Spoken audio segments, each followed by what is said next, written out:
Dear friends, how are you today? I hope you're all doing well, enjoying the weather, even if you're not getting out that often. I'm Mark Golub. It's always so good to be with you on Gam Yachad, together during COVID-19. And the news continues to be heartening. More and more establishments are reopening. Of course, adhering to social distancing, wearing masks, often testing patrons' temperature before they can enter a store or a shop, limiting the number of people who can be serviced at any one time. And there are even indications that the economy, which is so critical to all of our well-being, that too is beginning to start up again. And there's talk now about a V-shaped economic resurgence that could mark a dramatic economic recovery. There are still a great number of people, tens of millions of Americans, who'll be out of work. And some may have a very hard time finding reemployment. And hopefully the government will find ways to subsidize those who remain unemployed. But it looks like a great number of people will be returning to work, which not only will help them financially and rebuild our economy, but we now know will also have profound health consequences for those able to return to work. And even if this does not directly impact all of you watching JBS right now, those of you who are not in the workforce, the general health of our country, economically and emotionally, is beneficial to all of us. So we can only hope that things continue in this direction. If you're a sports fan, professional sports may actually return in some form. So we just have to remain patient and remain vigilant in our sticking to the rules. But we have every reason to feel more optimistic, and you have reasons to feel less frightened. But there is not unanimous celebration of the relaxation of the lockdown that's now occurring in all 50 states.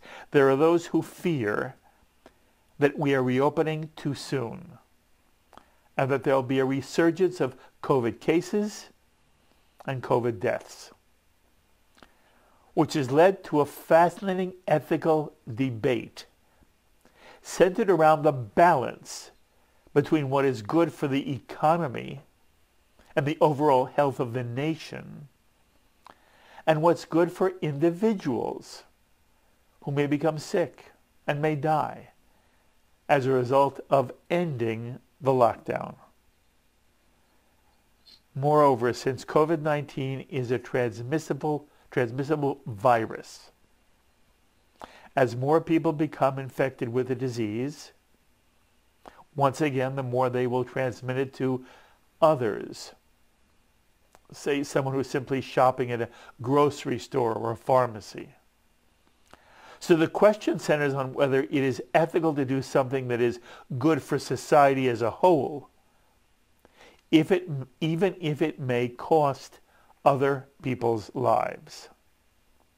Those who oppose ending the lockdown argue that every life is precious and needs to be protected, and that saving life takes precedence over what is good for the economy.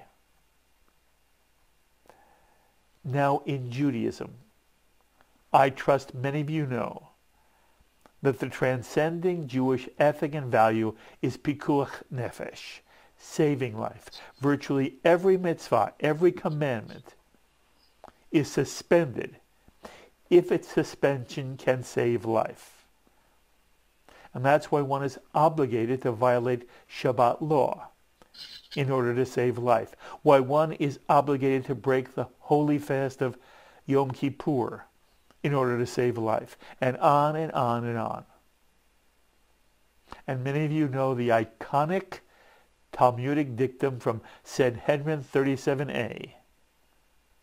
One who destroys a single life is considered to have destroyed all humanity.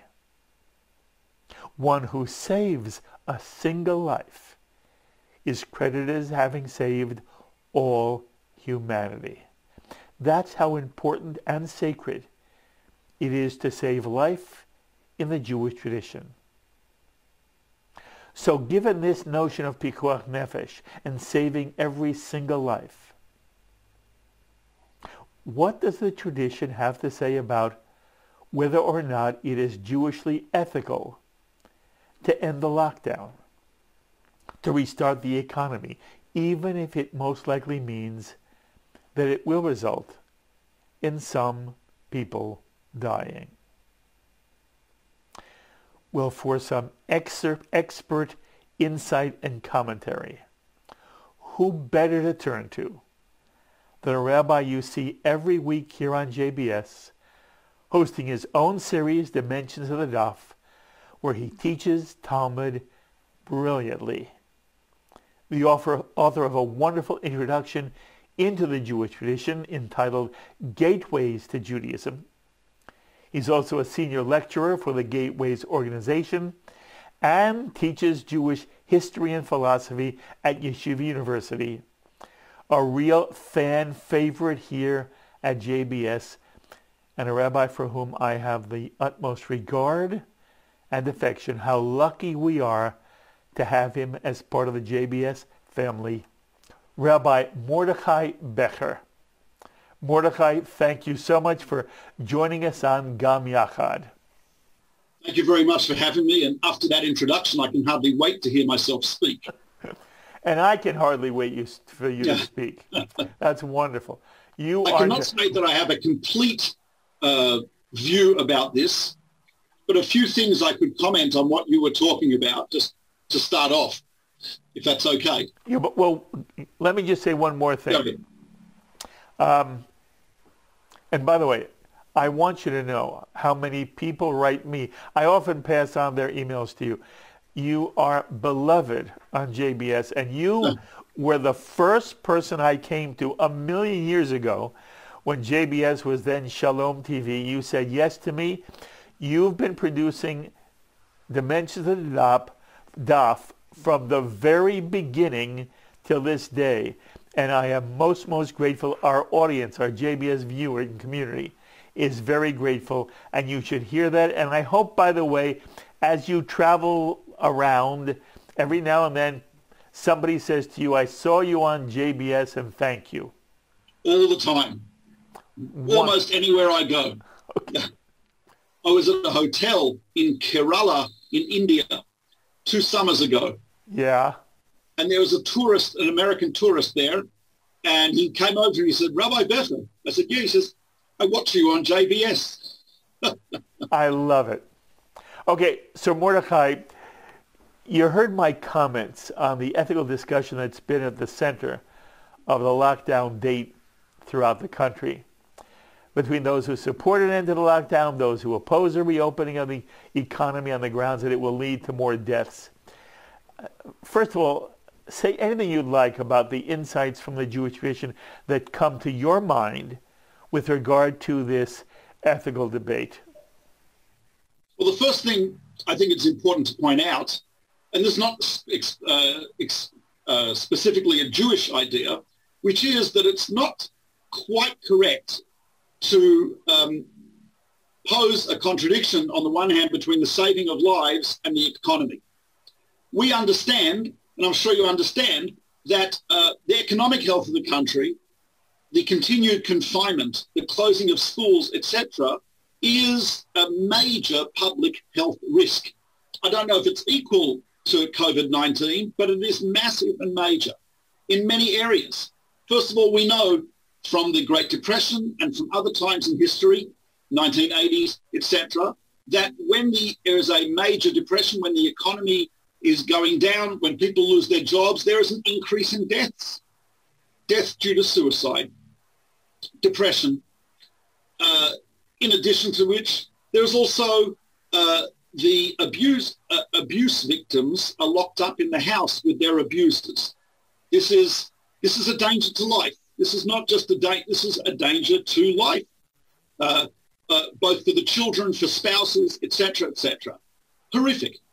In addition, you also have the fact that people are scared to go out, and rightfully, but a lot of medical conditions are going untreated.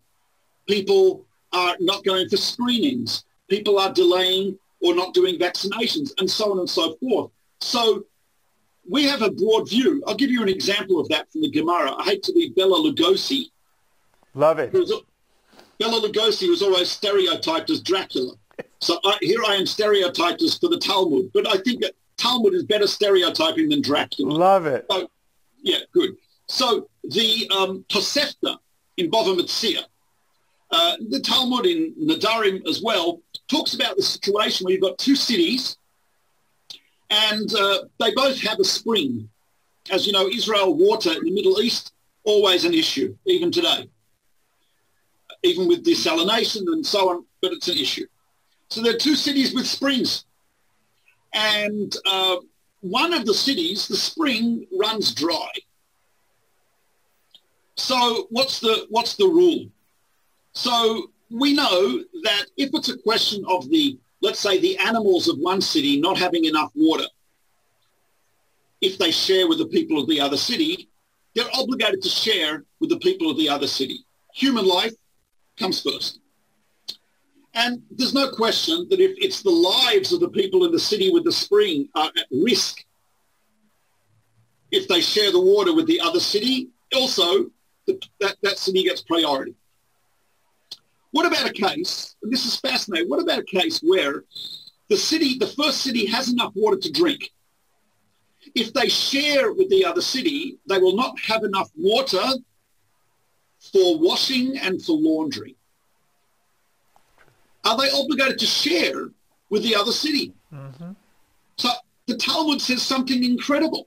Talmud says this, that since public health, having clean clothing, hygiene, bathing, even though it's not dying of thirst, but it's a public health hazard, and therefore would be tantamount to giving up their own lives to save the other city, which they're not obligated to do. So the Talmudic understanding of danger to life is broader than he's going to dehydrate and die. Mm-hmm. There is the public health issue, hygiene, laundry, etc., which quite surprising given what you said about our view of the sanctity of life. But we view it in a broad way. The sanctity of life includes those needs. I'll give you, if it's okay, one more example from the Talmud. It actually came up recently. I'll tell you how it came up because I think it's relevant. Someone I know in Israel lives in a moshav, and they've had some burglaries. There's a Bedouin tribe nearby, so they have a patrol that goes around at night, an unarmed patrol, because they just want to scare off, thieves.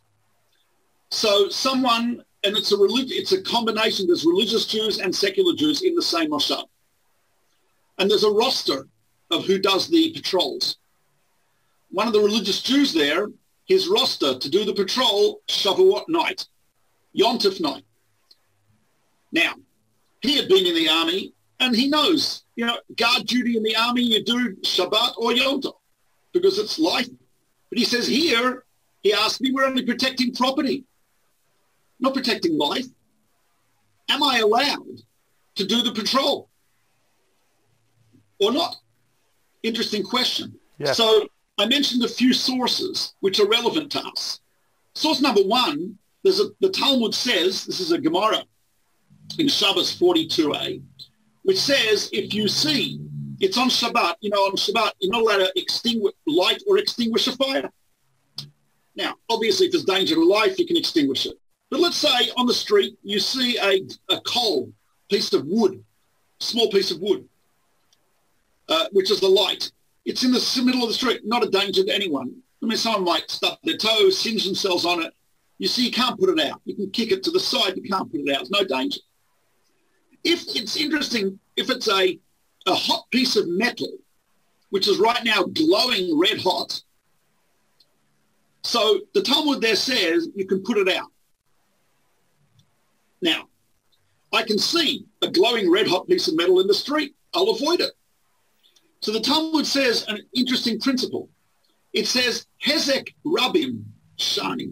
Damage to the public is tantamount to saving life.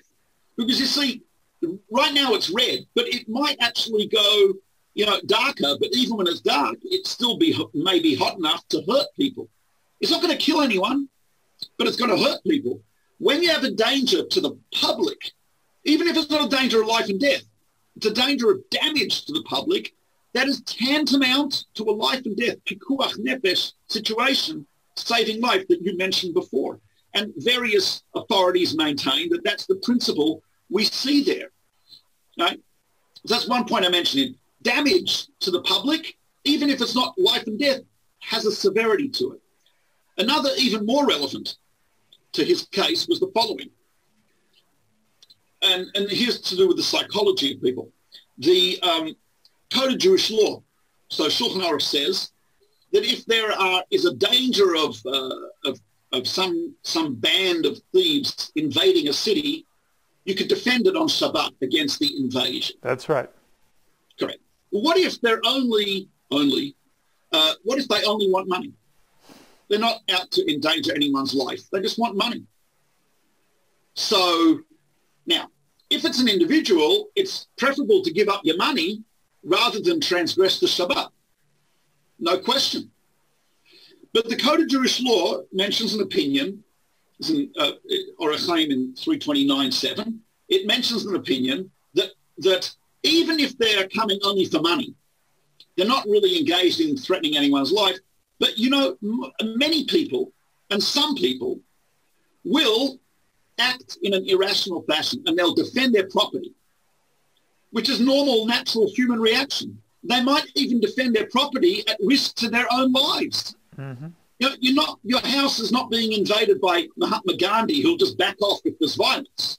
It's invaded by this guy who's been pumping iron in the prison for 10 years and get pumped up on PCP. It's like, whatever, who knows, right? So therefore, because there might be some people who will defend their property, even though they shouldn't do that, but they will. We are obligated to defend the city, even if it involves transgressing Shabbat. So yes, the actual danger is only economic, but economic danger, as we see here, can cause people physical danger. And even though it's only a minority, because most people will say, take the money, leave me be, but even though it's only a minority who are in that type of danger, we are obligated as a community to defend against that. That's fascinating. That is wonderful. And you were pointing out the extent to which the Jewish the rabbis understood, the Jewish tradition understands that life isn't simple, that there are complexities to life, and that the Torah is so powerful because it understands this, and that life isn't always easy. There are often very difficult and painful situations in which people must make the best decision they can possible. And there may be no perfect answer or solution. So while there is this transcending ethic that you refer to, pikuach nefesh, and a sacred obligation to save life, there are other passages which you have brought to us that show that life always does not always give us one clear option. And you mentioned the Talmudic passage where there's an issue of whether a city is going to have to give up some of its water. I want you to comment for me on a passage that's far less known by most Jews, but it's an important Talmudic passage from Bava Metzia 62a, which posits the terrible situation where two men are stranded in the desert and only one of them has a pitcher of water. And the question is asked, what does the man with the pitcher of water do with the water? Would you please explain how that passage unfolds and the answer the Talmud gives to this ethical dilemma? Yes, I should point out, first of all, that that is the subject of one of our Dimensions of the Daf shows. And that I'm is glad right. you mentioned it. So a little plug there. Ben Azai says he should share with his friend rather than he should keep the water and see his friend die. But then it says, until Rabbi Akiva came and said, V'chei achicha imach, your brother shall live with you, not at the expense of you, but with you. And it's interesting, the phrasing there seems to indicate that people did think it was that way until he came and said, no, you don't have to sacrifice your life to save someone else. Now that's interesting. I'm glad you mentioned that. That's one individual is not obligated to sacrifice himself to save someone else. The later authorities debate, what about putting himself now here, in the case that you mentioned, if he shares the water, they'll both die. But they'll prolong, what's Ben Azai thinking, they'll both prolong their life a little bit. And even a short period of life is valuable, infinitely valuable. However, what if it would be a different case where he wouldn't definitely die? He puts himself into doubtful danger and will save his friend who's in definite danger. His friend is, God forbid, drowning. One guy is a swimmer. He knows how to swim. Now, jumping into a riptide, etc., is a danger. For the person who knows what he's doing, it's a doubtful danger. The other guy is definitely drowning. So many authorities, Rabbi Yosef Karo and others, say that the dictum of don't share the water, your life comes first, only applies where you'll definitely die by saving the other person. So his blood's not redder than yours. Your blood's not redder than his. So why should one guy die to save the other? But if it's a case of a safek, a doubt, so putting yourself in a doubtful danger to save someone in a definite danger, appropriate and correct. And one of the things they quote is the Gemara that you mentioned before about saving an entire world.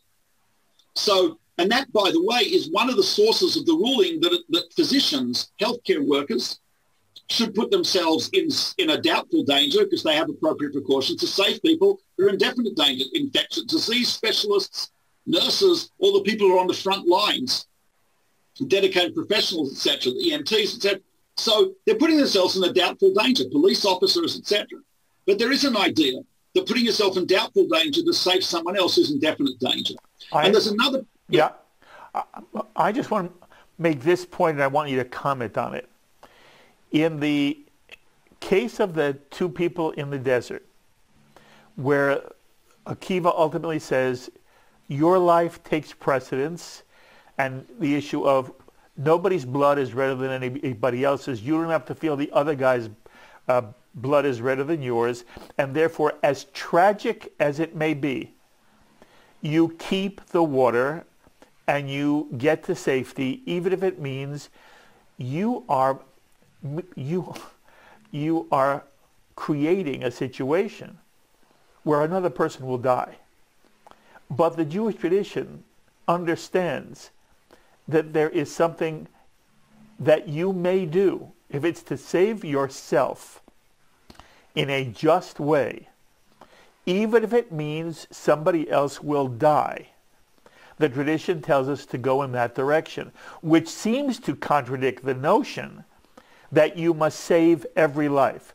You must save every life, Mordechai, but not if it means at the expense of your own life under normal circumstances.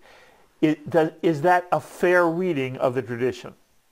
Well, not exactly. I'll tell you why. Because in this case, first of all, you did not create the situation. To say you're creating a situation where the other person will die is not quite accurate.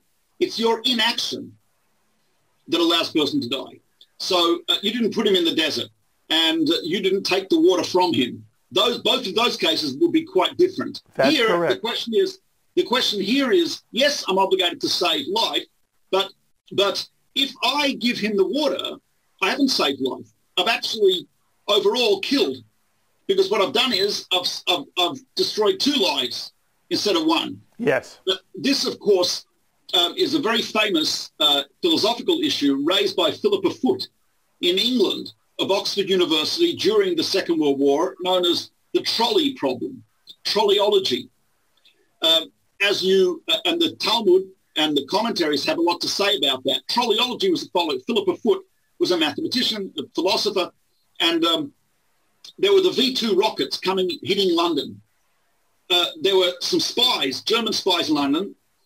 These rockets didn't have guidance systems. They just used mathematical calculations. They were aiming for Westminster, the whole area, government, army headquarters, parliament, and so on and so forth. The rockets were actually landing in crowded working class areas of London. There were some spies, German spies in London, who would relay back to Germany where the rockets were falling. Move it further north, further south, etc. The British had turned those spies. The question was, do we tell the spies to tell the Germans that the rockets are falling exactly where they want, which means we are actually killing more people because it's a densely populated working class area? Or do we look at it, save more lives and tell the Germans the truth, which is the rockets are falling too far to the east, they should hit Westminster? You can imagine the debate in Parliament between the members of the working class area and the people who lived in West. I mean, the government at the end decided that they needed to devote their energies to the greater war effort, because defeating Nazi Germany would ultimately save many more lives than diverting the rockets from the working class area to Westminster. And hence was born the philosophical area of trolleyology. You're in a trolley on tracks, and you can turn it, and there's a split in the tracks. On one track, there's a person lying on the track. On the other track, there's 5 people on the track. You are hurtling towards the 5 people. Can you turn the lever so it hits the one person? Most people would agree that you could turn the lever. Why? I did not start the trolley, right? I'm trying to save the most lives I can. So turn it towards the one. That's question number one. Before we get to question number 2 is a different question. You're standing on a bridge. The trolley next to you is a large gentleman, very large gentleman with a big backpack. The trolley is hurtling towards 5 people on the tracks. If I push this guy off the bridge, he will die, and he's big enough that he'll stop the trolley, save the 5 people. Most people would agree you should not push him off. What's the distinction between those 2 cases? So the Chazon Ish, Rav Avraham Yeshaya Karelitz, the rabbi in the 1950s in Bnei Brak, Israel, who deals with a lot of these issues, and Talmudic genius who moved from Vilna to Israel, and was one of the early rabbis to deal with a lot of the problems in the modern-day state of Israel, halachic. He says there's an intrinsic difference between the 2 cases, and this is fascinating, subtle difference. He says, when I move the lever in the trolley, I'm doing an act of saving life, which unfortunately has a side effect, consequence of killing a life. Mm-hmm. When I push someone off the bridge, I'm doing an act of murder, which has a positive consequence of saving other lives. Jewish law says I cannot do an act of murder to save those lives. Mm-hmm. But I can do an act of salvation, which might result in a life dying, in a life being lost. It's a subtle difference, as Philippa Foot put it. It's in the intention, right? And as someone put it, even a dog knows the difference between when it's being tripped over and being kicked. And that's a big difference. Certainly for not much of a difference. The pain is the same for the dog, but it knows the difference. Pushing the guy off the bridge, act of murder, resulting in saving life. Can't do it. Turning the lever, act of salvation, resulting in a lack of life. You can do that. Fascinating. Yes. There are philosophical treatises, entire books written about this from a Jewish and a secular perspective. We actually discussed this also on one of our programs. We spoke about autonomous vehicles, how you program the vehicles is, of course, dependent upon a lot of the issues in the trolley ethics, trolleyology. Yes, yes. Do you program it to go into a wall rather than hitting pedestrians, in which case the owner will die? What do you do? Right, there's a guy in my school who does programming for a major company of autonomous vehicles, and he actually, we've been looking at some of these issues. Fascinating stuff. So that's one issue. We also know that there are certain people who, it's difficult to say this, but whose lives are there to save the majority. For example, someone who has expertise, a doctor, an infectious disease specialist, a nurse, there may be a greater obligation upon them to put their lives in danger to save the others than on anyone else. Because they made a choice, so to speak, a wonderful choice to go into the medical profession, to go into life-saving. Let's take the example of a soldier. A soldier, I remember I have 3 sons who served in combat units in the Israeli army. I served in the rabbinate in the Israeli army. One of my sons told me that he wrote one of his commanders was killed in Gaza, Lieutenant Colonel Golub. And my son wrote a hesped, a eulogy. And he says he remembers Lieutenant Colonel Dolev Kedar, his name was. Hashem Yikom Damav. So he wrote, he gave a speech to the soldiers who were on the Gaza border, and he says that, you could see the Hamas snipers. And, he told the soldier, he says, the job of a soldier is to protect the civilians. He says, if the soldier dies and protects civilians, he has done his job. The first priority is protection of the civilian population. Mm-hmm. Second priority is to get home safe. Mm-hmm. Bo, it's fascinating. I love the way you articulate this and explain it. And I also like the way in which you added subtlety to the issue of the 2 guys in the desert. And it's not that one is killing the other. It is that basically 2 would die if in the conceit of the passage is 2 will die if they share the water, as loving an act as that might seem to be. And then you mentioned the situation of soldier. And I was going to ask you that as well. The Jewish tradition understands there are times when it's in the survival of the community takes precedence over the life of the individual Jew. That's the point you're making. And the most obvious circumstance involves defensive wars. And sure. You've done this. The Jewish tradition understands there is a time for war and a time for peace. Obviously, the Jewish tradition is all about striving for peace in a messianic vision. But in the Torah, Moses sends Israelites into battle knowing some of them will die. Sure. And of course, the state of Israel is faced with this horrible existential situation and asks its citizens' army to go into harm's way repeatedly in defensive wars against Arab nations that seek its destruction. Now, I'm going to ask you again to elaborate one more moment. How does this inform Jewish ethics in a way that could help Jews now arrive at a Jewish approach to the ending of the current lockdown? It's a great question. And I think the idea here is the following.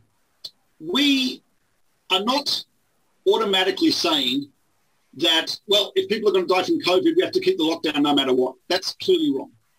And also, we're not saying the opposite, which is that the lockdown is killing people independent of COVID, and it is. No question, economic. I mean, there's no question. It's life versus life.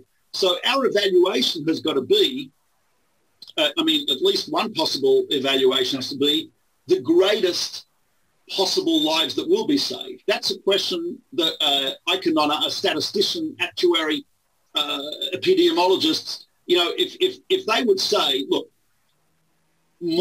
there's a greater public health danger from COVID than from the abuse and the depression and the economy and the suicides and the malnutrition, and which is all going on, even in the United States, okay, then we would have to go with that which is the greater danger and say continue the lockdown. It could be... Just a second.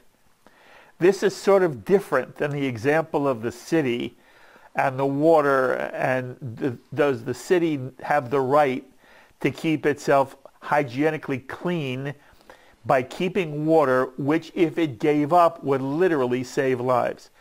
The issue is not simply whether there'll be more deaths one way or the other.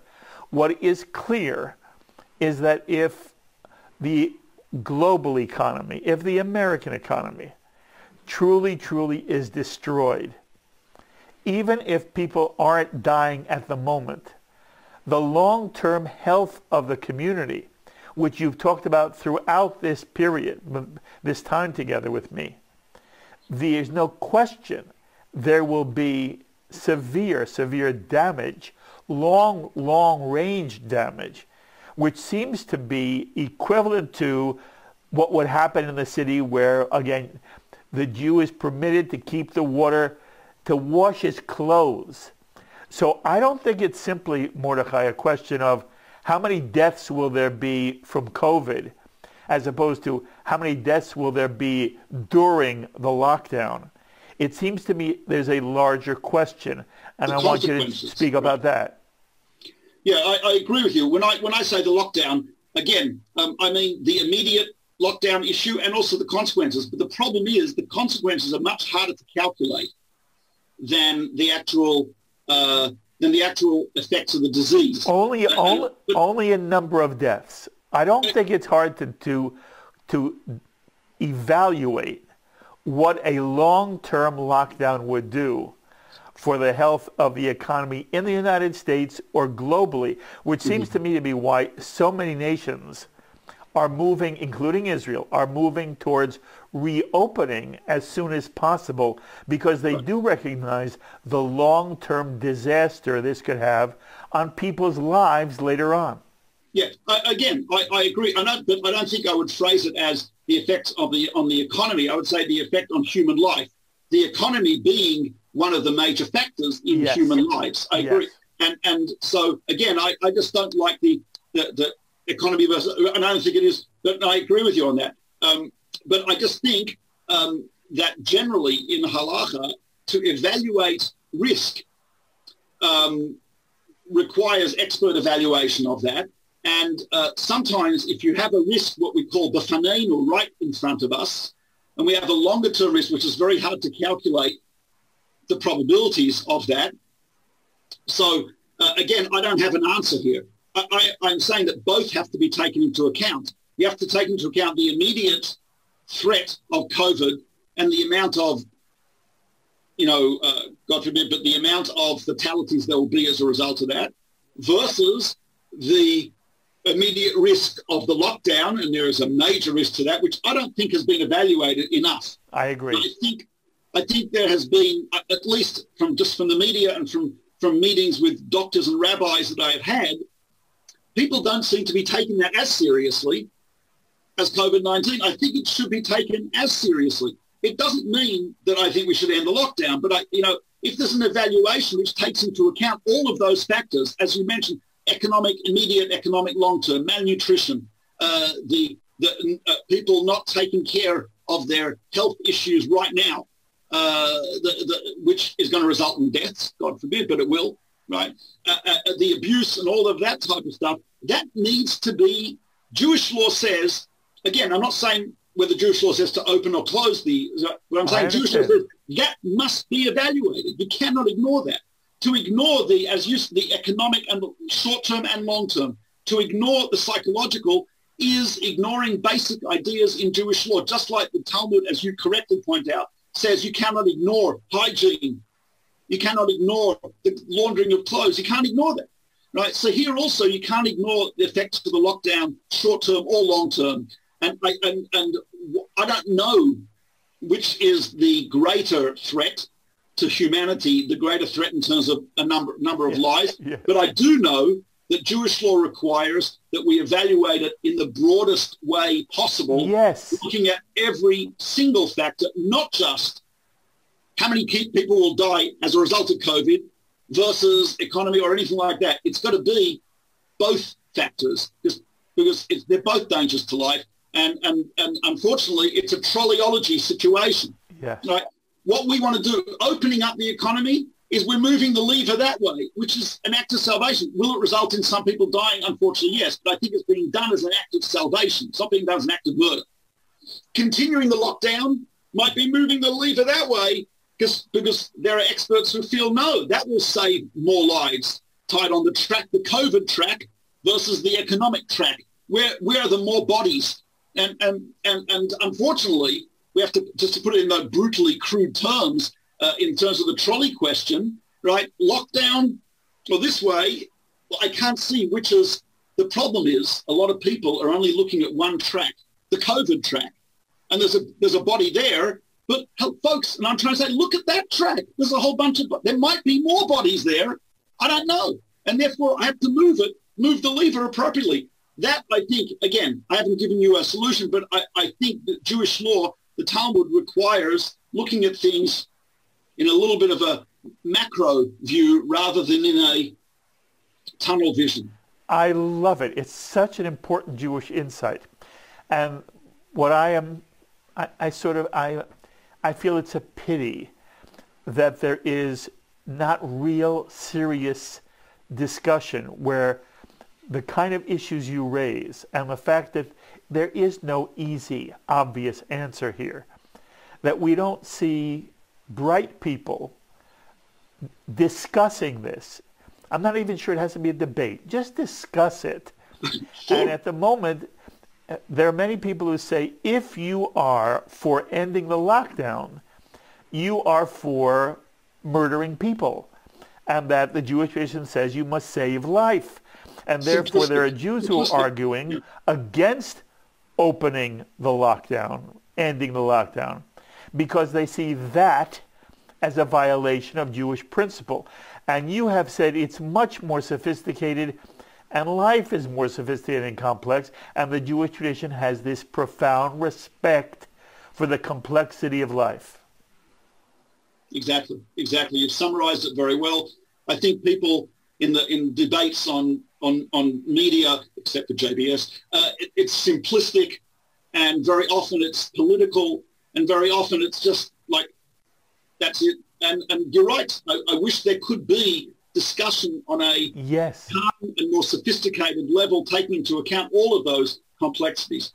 And I also appreciate the humility, which I think is part of the Jewish tradition as well, where you're saying, I'm going to give you principles, I'm going to give you passages you may use to help inform your own thinking and opinion and approach, but Mordechai Becher is not an expert on the economy, nor are you an expert as a doctor, and therefore, after giving us principles, you then say, now let's have the people who are experts, the mumche. Let's have the Jew loves the expert, Mordechai. Let's have the experts discuss it, and by the way, they should discuss it in public. So I give you a lot of credit for that as well. I'm running out of time. I want to ask you another very important dimension of the entire COVID problem that is facing us, and that has to do with the elderly.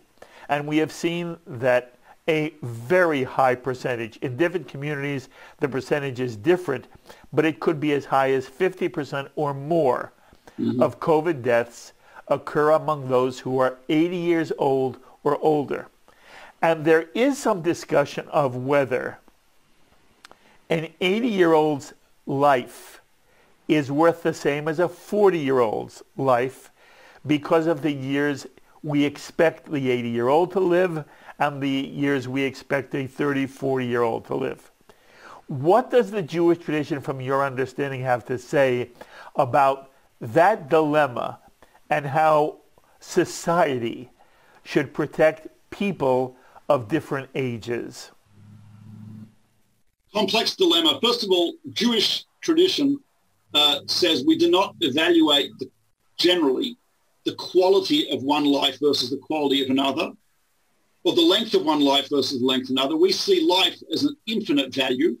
And for example, Talmud says that if, let's say, a building collapses and we're digging through it's on Shabbat, we're digging through the debris to find people. If we find someone and that person is alive but unconscious, and the doctor says he's not going to live much longer, and he's not going to regain consciousness, are we allowed to transgress Shabbat to save his life? The answer is yes. Because even if he will not live, even if he won't live long beyond Shabbat, he'll live a few hours and will be unconscious, that life is worth saving because we don't evaluate that. Now,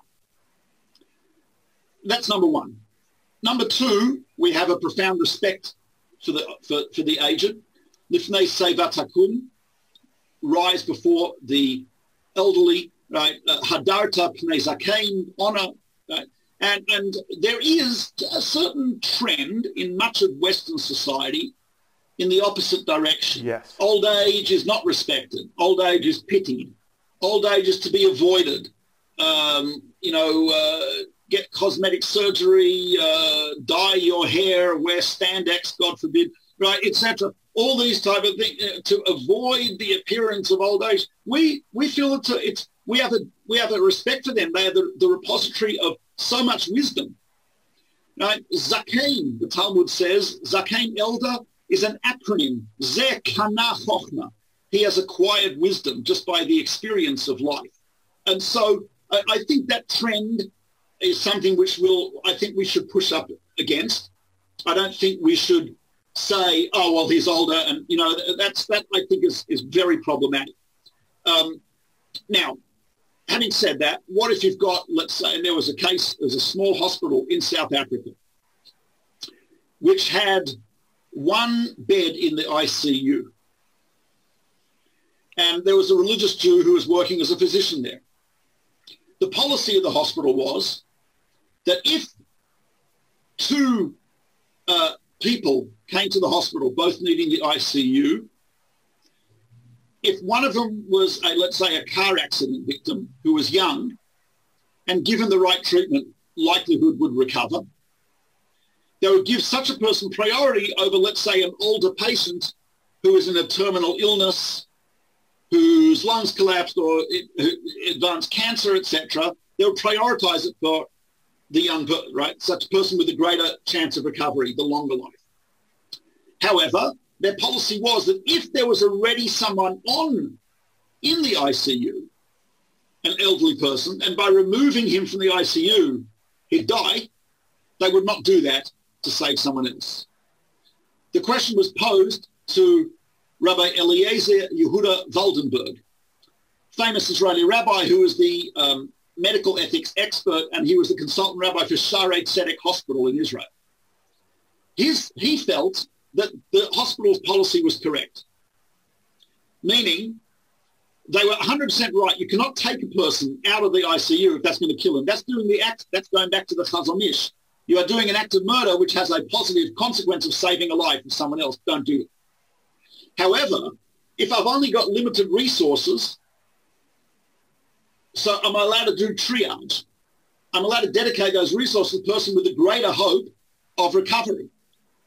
And he felt that this doctor, who was nervous about working in this hospital because maybe he's involved in a hospital whose policy goes against Jewish ethics, Reb Waldenberg felt that they were correct in doing that. I should point out that Rav Moshe Feinstein, famous American halachic authority, died in 86, I think it was. He maintained that it should always be on a first-come, first-served basis. You're not allowed to distinguish at all based on length of life, etc. You have to do first-come, first-served basis. As far as I know, in medical facilities in Israel and many other places, they seem to lean towards Rav Waldenberg's view, which is with limited resources, we have to prioritize those who have a chance of living longer, a normal life, etc. But having said that, I should warn against and this I've also seen, unfortunately, in the media and amongst politicians, the disregard for the value of a life because it is of a certain age. And I think that's a very dangerous, and C. Everett Koop, former Surgeon General of the United States, once pointed out, he says the lack of respect for the elderly and also the lack of respect for the very, very young in terms of life and death is a slippery slope towards a type of process of selection of who is the better person, who is not, etc. And he was very concerned about that. Yes. In the United States. Beautifully said. My last question for you, Mordechai. And, you know,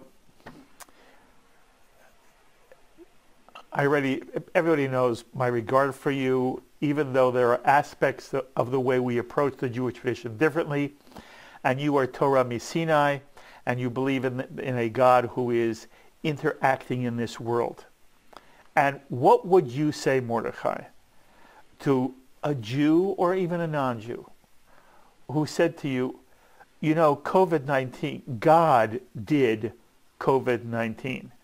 This is God's way of either punishing humanity for not being good enough, or in some way God wanted us to take a moment and sort of retreat and remember what is really important. If somebody were to say to you, COVID-19 is the act of God, what would you respond? Well, I would say three things. A, everything in the universe, all of time and space, is an act of God. That is correct. Knowing why God does something, knowing how much it is a result of God willing it right now or making a law of nature that follows these principles and letting it be, that's the type of thing that you need to have prophecy to know. And Jews have been a non-profit organization for 2,000 years. And so anyone who has the arrogance to presume they know why God did this, it's arrogance, and I don't think they really know. Now, on the other hand, we also believe, Maimonides, a supreme rationalist, says that every tragedy is meant to be an opportunity for us to reflect on how we can improve.